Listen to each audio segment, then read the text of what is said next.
कोण असली कोण नकली याचा निर्णय जनतेने दिला। गृहमंत्री अमित शहांचा पुण्यामध्ये ठाकरे आणि पवारांवर निशाणा। कोणती शिवसेना आणि राष्ट्रवादी असली हे जनतेने दाखवून दिलं, शहांचं वक्तव्य।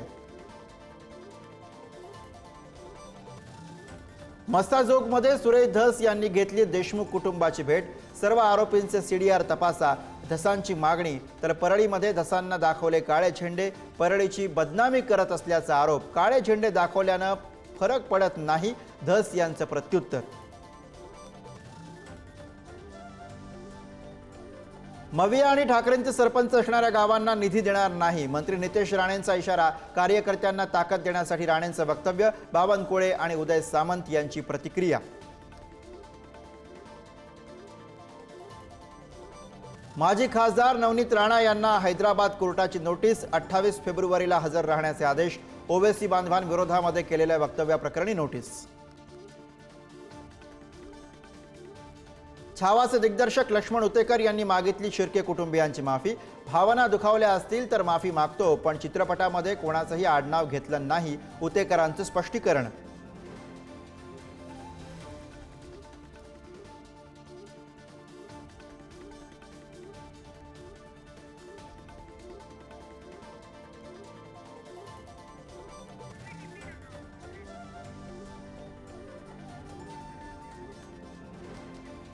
छावाचे दिग्दर्शक लक्ष्मण उतेकर यांनी मागितली शिर्के कुटुंबियांची माफी। भावना दुखावल्या असतील तर माफी मागतो, पण चित्रपटामध्ये कोणाचंही आडनाव घेतलं नाही, उतेकरांचं स्पष्टीकरण।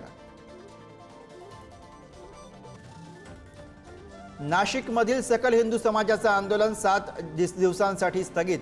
काठे गल्ली परिसरामधील अनधिकृत थडग्यावर महापालिका अभ्यास करून करणार कारवाई। नाशिकच्या सटाण्यात अल्पवयीन मुलाचा प्रताप। गणपती मंदिरातील दानपेटीमध्ये जळती काळेपेटी टाकली, हजारो रुपये जळून खाक।